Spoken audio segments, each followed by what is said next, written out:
Latest updates ఎప్పటికప్పుడు పొందడానికి big TV WhatsApp channel follow అవ్వండి. లింక్ డిస్క్రిప్షన్ లో ఉంది. ఒక సినిమా హిట్ అయితేనే దానికి ఎప్పుడు సీక్వెల్ తీద్దామా అని ఆలోచిస్తూ ఉంటారు మేకర్స్.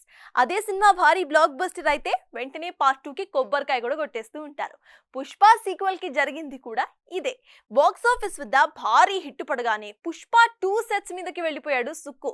అయితే ఈ మధ్య రిలీజ్ అయ్యి బాక్స్ ఆఫీస్ వద్ద కనక వర్షం కురిపించిన తన సినిమాకి మాత్రం ఇప్పట్లో సీక్వెలే లేదంటూ ఇండైరెక్ట్ గా హింట్ ఇస్తున్నాడట ఈ స్టార్ హీరో.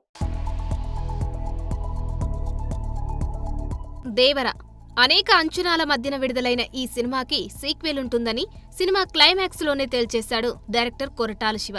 ఇక అప్పటికి ప్రశాంత్ నీల్ తో కమిట్ అయిన ఎన్టీఆర్ తర్వాతి సినిమా దేవర పార్ట్ 2 అనే అనుకున్నారు టైగర్ అభిమానులు. అనూహ్యంగా ఎన్టీఆర్ వార్ 2కి కమిట్ అయ్యి బాలీవుడ్ లో బిజీ అవ్వడంతో ఆ 2 సినిమాల తర్వాతి సినిమా ఇదే అయ్యుంటుందని ఆశపడ్డారు. అయితే వార్ 2ని నిర్మిస్తున్న యశ్రాజ్ ఫిలిమ్స్ బ్యానర్లో యంగ్ టైగర్ మరో 2 సినిమాలకి సంతకం చేశాడన్న వార్తలు ఇప్పుడు నెట్టింట తెగ వైరల్ అయ్యాయి. దీంతో తారక్ దేవర పార్ట్ 2ని ఇప్పట్లో చేస్తాడా లేదా అన్న అనుమానాలు మొదలయ్యాయి.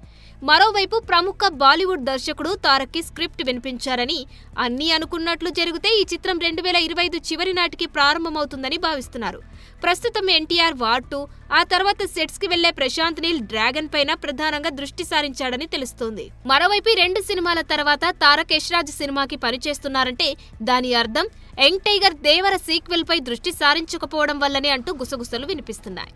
చూడాలి మరి, నిజంగానే ఎన్టీఆర్ వరుసగా బాలీవుడ్ సినిమాలతో బిజీ అయిపోతాడా, లేక రూమర్స్ అని తూచంటూ నీల్ ప్రాజెక్టు తర్వాత దేవర 2ని మొదలు పెడతాడా?